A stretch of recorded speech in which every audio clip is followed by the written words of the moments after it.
সংবাদ সবাইকে স্বাগত জানাচ্ছি। আমি ফিরোজ তোহা। শুরুতেই সংবাদ শিরোনাম। বাংলাদেশের সর্বশেষ গুরুত্বপূর্ণ আপডেট সংবাদে আপনাকে স্বাগত। শুরুতেই সংবাদ শিরোনাম, পরে বিস্তারিত। শুরুতেই জানিয়ে দিব, ডক্টর বদরুদ্দোজা চৌধুরীর মৃত্যুতে রাষ্ট্রপতির শোকবার্তা। সাবেক রাষ্ট্রপতি বর্ষিয়ান রাজনীতিবিদ QM বদরুদ্দোজা চৌধুরীর মৃত্যুতে গভীর শোক এবং দুঃখ প্রকাশ করেছেন বাংলাদেশের বর্তমান রাষ্ট্রপতি মোহাম্মদ শাহাবুদ্দিন। আজ গণমাধ্যমে পাঠানো এক শোকবার্তায় সব কথা জানান রাষ্ট্রপতি মোহাম্মদ শাহাবুদ্দিন চুপ্পু। এরপর জানিয়ে দিব, ওবায়দুল কাদেরের ভগ্নিপতিকে কুপিয়ে আহত, হাসপাতালে ভর্তি। আওয়ামী লীগের সাধারণ সম্পাদক এবং সড়ক পরিবহন ও সেতুমন্ত্রী ওবায়দুল কাদেরের ভগ্নিপতি মনিরুজ্জামান মনিরকে কুপিয়ে আহত করেছে দুর্বৃত্তরা। তিনি নোয়াখালী জেলা পরিষদ কোম্পানীগঞ্জ উপজেলা আওয়ামী লীগের সাবেক সদস্য। এদিকে মুড়ি বিক্রেতা আবু 721 কোটি টাকার মালিক। বাংলাদেশের গোল্ড স্মাগলিং এবং হুন্ডির গডফাদার হিসেবে আইন শৃঙ্খলা রক্ষাকারী বাহিনীর তালিকাভুক্ত শীর্ষ সোনা বা হুন্ডি চোরাকারবারি চট্টগ্রামের ফটিকছড়ি উপজেলা ফতেপুর গ্রামের ফয়েজ আহমেদ ওরফে বলি সওদাগরের ছেলে আবু আহমেদ ওরফে বাবু একসময় জীবিকার তাগিদে দেশে ঝালমুড়ি বিক্রি করতেন। সেই কাজ ছেড়ে 1991 সালে শ্রমিক ভিসায় দুবাই যান আবু। এর কয়েক বছর পর আর দেশে ফিরে আসেন তিনি। সেই থেকে হুন্ডি চক্রের সঙ্গে জড়িত। তিনি উপার্জন করেছেন অবৈধ পথে 721 কোটি টাকা। এ বিষয়ে গুরুত্বপূর্ণ সংবাদ জানাবো, বন্ধুরা সঙ্গেই থাকুন। এবারে জানাবো, ভারতে যাওয়ার সময় লালমনিরহাট নীলফামারী সীমান্তে দালালসহ আটক 10। অবৈধভাবে ভারতে প্রবেশের চেষ্টায় লালমনিরহাট পাটগ্রামে এবং নীলফামারী ডিমলা সীমান্তে একজন মানব পাচারকারী দালালসহ 10 বাংলাদেশিকে আটক করেছে border guard of Bangladesh BGB.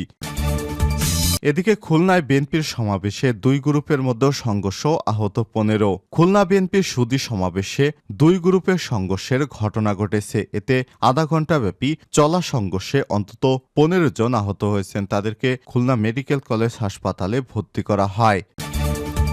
এবং সর্বশেষ জানিয়ে দিব, ভারতের সচিবালয়ের 3 তলা থেকে ঝাঁপ দিলেন স্পিকার, এমপি এবং বিধায়ক। ভারতের মহারাষ্ট্রে সচিবালয় ভবনে নজিরবিহীন এক ঘটনা ঘটেছে। এনডিটিভির প্রতিবেদনে বলা হয়েছে, সচিবালয়ের 3 তলা থেকে লাফ দিয়েছেন মহারাষ্ট্র বিধানসভার ডেপুটি স্পিকার তথা এনসিপি বিধায়ক নরহরি জিরওয়াল, বিজেপি আদিবাসী সংসদ সদস্য হেমন্ত সাবরা এবং বিধায়ক কিরান লাহাতামে বেশ কয়েকজন।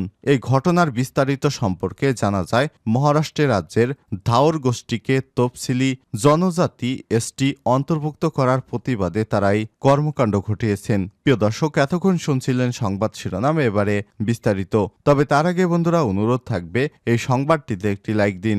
এই চ্যানেলে আপনি নতুন হয়ে থাকলে আমাদের সংবাদটি দেখতে দেখতে চ্যানেলটি সাবস্ক্রাইব করে রাখুন, যাতে করে বন্ধুরা আমাদের পরবর্তী লেটেস্ট আপডেট সংবাদগুলো সবার আগে আপনার কাছে পৌঁছে যায়। কমেন্ট করে আপনার মূল্যবান মতামত জানিয়ে দিন বন্ধুরা, আপনি বিশ্বের কোন দেশ থেকে বা বাংলাদেশের কোন স্থান থেকে আমাদের সংবাদটি দেখছেন এবং শুনছেন।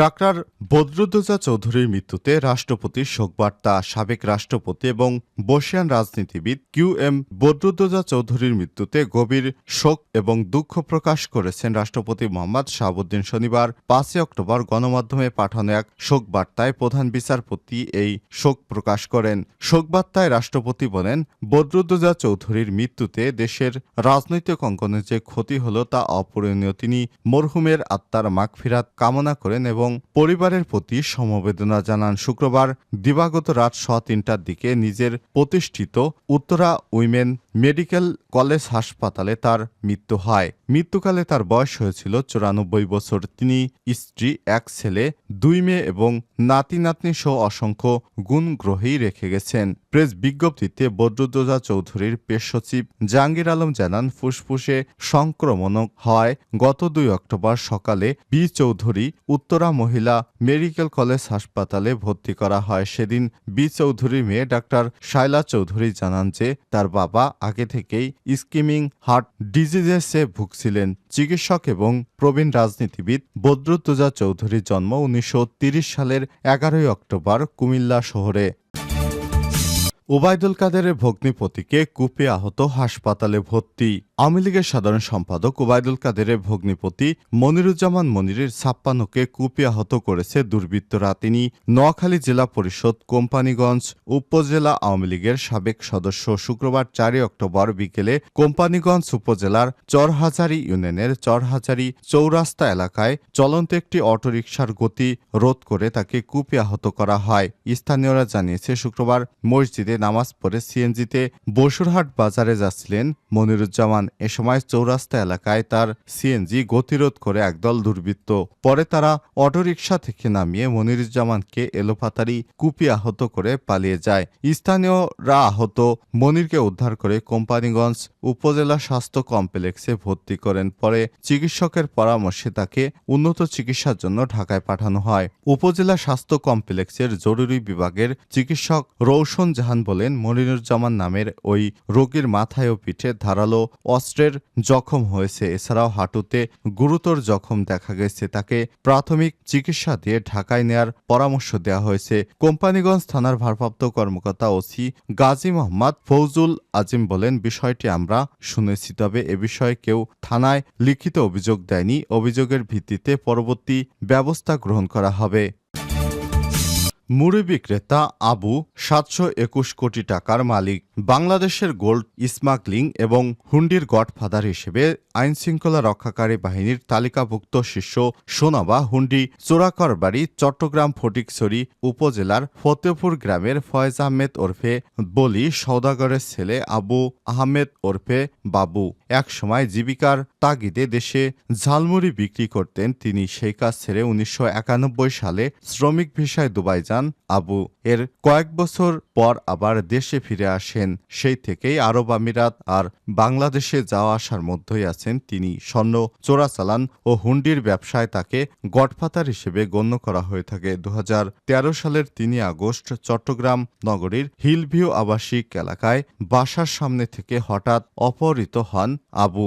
তখনই প্রথমে আইনশৃঙ্খলা বাহিনীর সামনে উঠে আসে আবু নামের রহস্যময় এক বিত্তশালীর নাম। প্রায় ১০ বছর আগে সেই অপহরণের ঘটনায় আবু ১ কোটি টাকা মুক্তিপণ দিয়ে ছাড়া পান অজ্ঞাত একদল দুর্বৃত্তর হাত থেকে। এই ঘটনার ৫ মাস পর ২০২৪ সালের ২২ জানুয়ারি চট্টগ্রাম নগরীর পাঁচলাইশ থানায় মামলার পর অপহরণের সঙ্গে জড়িত সন্দেহ ৫ জনকে গ্রেপ্তার করা হয়েছে। তবে স্বর্ণ চোরাচালানের গডফাদার হিসেবে আবুর নাম প্রথম আলোচনায় আসে ২০১৪ সালে। ওই বছর ঢাকায় চোরাচালানের স্বর্ণ উদ্ধারের পরপর ৩টি ঘটনার দৃশ্যপটে চলে আসে আবু। এর মধ্যে ১০৫ কেজি ওজনের ৯০৪টি পিস স্বর্ণের প্রথম চালানটি ধরা পড়ে রাজধানীর শাহজালাল বিমানবন্দরে। পরে একই বিমানবন্দরে ৫২৫ পিস স্বর্ণের বাক্স ধরা পড়ে বিপুল পরিমাণ সৌদি মুদ্রার। অপর একটি চালান ৬১ কেজি স্বর্ণের অপর একটি চালান ধরা পড়ে ঢাকায় নয়াপল্টন থেকে।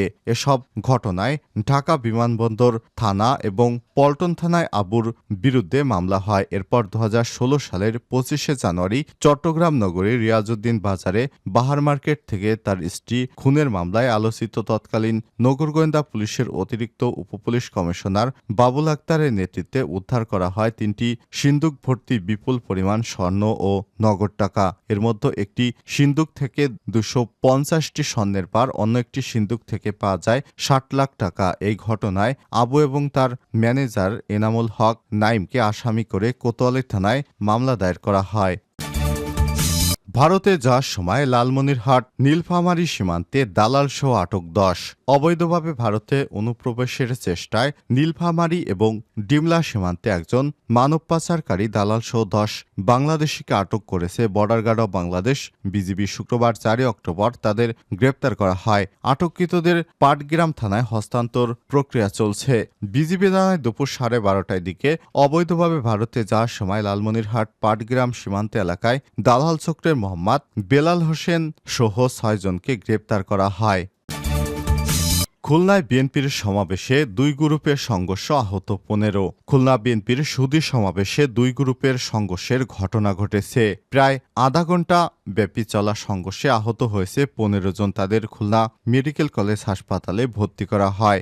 ঘটনার পর সমাবেশ পণ্ড হয়ে যায়। স্থানীয় নাজমুল বাবু এবং সারোয়ার গ্রুপের চাঁদাবাজির আধিপত্যকে কেন্দ্র করে সংঘর্ষ ঘটনা ঘটে বলে একটি পক্ষ দাবি করছে। প্রত্যক্ষদর্শীরা জানান, শুক্রবার 4 অক্টোবর সন্ধ্যায় নগরীর খালিশপুর পিপলস গোল চত্বরে 8 এবং 10 ওয়ার্ড বিএনপির যৌথ আয়োজনে সুধী সমাবেশ শুরু হয়। সমাবেশে বক্তৃতা করছিলেন প্রধান বক্তা মহানগর বিএনপির সদস্য সচিব শফিকুল আলম তুহিন। ওই সময় যুবদল নেতা সারোয়ার হোসেন তার সমর্থকদের সঙ্গ নিয়ে মিছিল নিয়ে সমাবেশ স্থলে পৌঁছালে তার নাম মাইকে প্রচার করার জন্য চিৎকার করতে থাকেন। এ সময় অপর যুবদল নেতা নাজমুল হক বাবু এবং তার সমর্থকরা তাদের নিবৃত্ত করার চেষ্টা করলে দুই গ্রুপের মধ্যে প্রথমে হাতাহাতি এবং পরে সংঘর্ষ শুরু হয়। এ সময় উভয় পক্ষই চেয়ার এবং লাঠি নিয়ে একে অপরকে হামলা চালায়। পরিস্থিতি শান্ত করতে সিনিয়র নেতারা উদ্যোগ নিলে সংঘর্ষে ব্যাপকতা লাভ করায় তারা পিছু হটে।